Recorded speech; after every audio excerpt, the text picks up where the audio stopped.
Quais são os erros fiscais que a sua igreja deve evitar? Olá, eu sou Murilo Tasca, você está no canal G Tasca e nós estamos aqui sempre levando para vocês conteúdos sobre organizações religiosas, sobre igrejas. E esse é o melhor vídeo que você vai assistir sobre esse tema. Quais são os erros fiscais que a sua igreja deve evitar? Todos. Por mais que a sua igreja ela tenha a imunidade de imposto, ela não tem imunidade, ela não está desobrigada a entregar as obrigações acessórias. Então, para que você possa, aí é uma questão de caminho. Para que eu possa entregar a obrigação acessória, eu tenho que ter uma contabilidade. Para ter uma contabilidade, eu preciso ter um contador especializado em igrejas. Então, primeiro, quais são os erros? Todos. Eu preciso entender que eu preciso de um contador especializado e preciso entender também que a imunidade ela é de imposto. Entendendo isso, vamos para o segundo passo. Entendendo isso, a gente já sabe que a igreja ela tem imunidade de imposto. Mas, peraí, Murilo, e o restante? Olha só, a gente tem que entender que o tributo ele se divide em 5 partes. Nós temos dentro do tributo os impostos, contribuições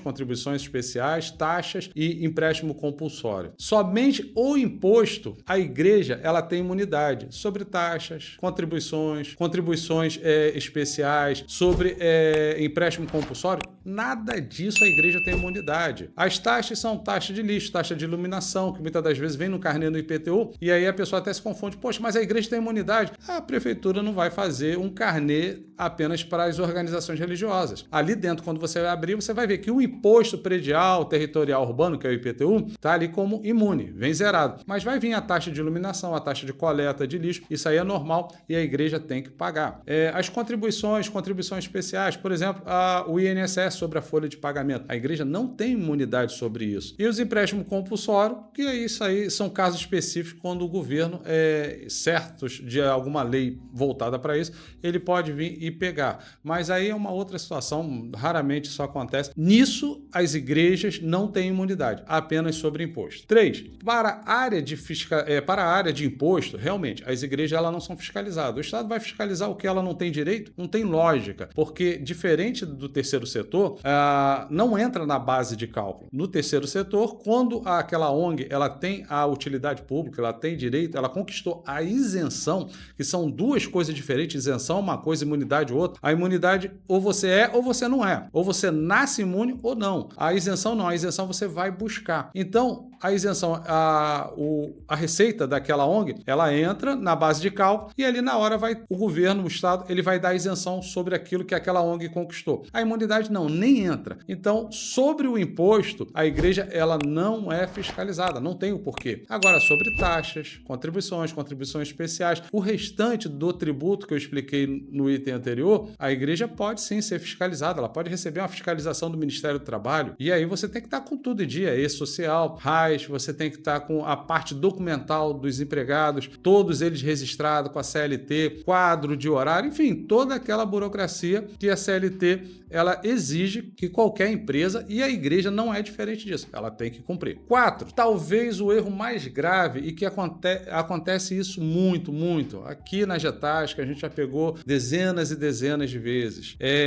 A igreja começa pequenininha ali, o líder, o pastor, ele não tem uma orientação, muitas das vezes não tem condição de ter essa orientação, e o que faz? Ele tem na mente dele que ele precisa ter um CNPJ. Não tem que ter um CNPJ, tem que ter um CNPJ, achando que a igreja só existe por causa do CNPJ. Não é, a gente tem que desmistificar isso. A igreja ela existe por si só, é um grupo de pessoas que comungam da mesma fé. Isso é a igreja. Ela vai pegar apenas o reconhecimento depois, fazendo o estatuto social e tirando o CNPJ. Mas não é o CNPJ que define se é uma igreja ou não é. Diferente do terceiro setor, do segundo setor, que aí sim tem que ter autorização e só começa depois que você tirou todos os documentos. Mas as igrejas não. A igreja ela existe por si só. Então não tem que se falar, o CNPJ. E aí o que na maioria das vezes que a gente pegou aqui? O pastor ali preocupado, achando que tem que ter o CNPJ para ser igreja, tirou o CNPJ. Mas não tem o auxílio de uma contabilidade e deixou o CNPJ parado. E as obrigações começaram,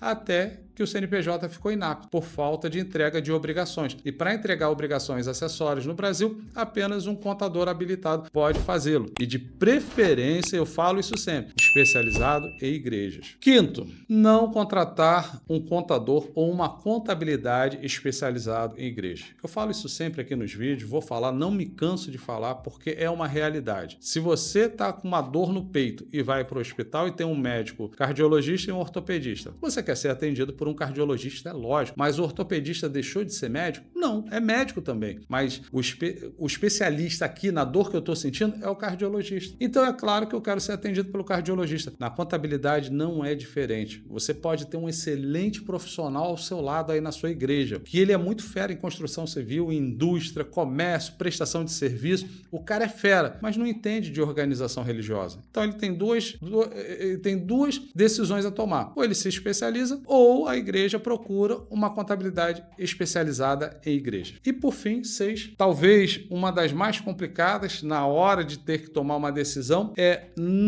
enviar as declarações zeradas porque precisa cumprir prazo. Se a igreja não tem movimento, ok, vai entregar sem movimento ou vai entregar inativa, aí depende da situação da igreja. Mas se a igreja tem movimentação, se a igreja movimenta banco, movimenta receita, não pode entregar uma obrigação acessória zerada. Mas Murilo, vou perder o prazo. Precisa planejar. É um erro muito crasso e que pode trazer um risco fiscal muito grande para as igrejas. É você entregar a obrigação acessória zerada. E depois você pode retificar e fazer? Pode, mas não é interessante, não é bom para a organização religiosa que isso aconteça. Então é você planejar. Hoje em dia, toda a nossa contabilidade é fechada por trimestre, em dia. Com isso, quando chega final do ano, a gente fecha a contabilidade geral e só vai alimentando as obrigações acessórias, uma coisa e outra que precisa ajustar, conversar, rever, mas é mínimo. Você deixar para fechar em cima da hora uma contabilidade de um ano, muito perigoso. Então, não entregue uma obrigação acessória zerada. Isso pode trazer um problema muito sério para a sua organização religiosa, ok? Então, esse é o vídeo de hoje. Que Deus abençoe você, que Deus abençoe o nosso Brasil, abençoe a sua igreja e nós da Getasca estamos aqui à disposição para ajudar você, pastor, pastora, qualquer dificuldade que você tenha, qualquer dúvida que tenha, deixa aqui nos comentários, compartilha, inscreva aqui no canal para que semanalmente você receba vídeos de qualidade, de utilidade pública. Mas se a sua dúvida ainda é mais profunda, aqui embaixo tem o contato da Getasca, você vai falar com um dos nossos consultores para que a gente possa cuidar de você. Deus abençoe você.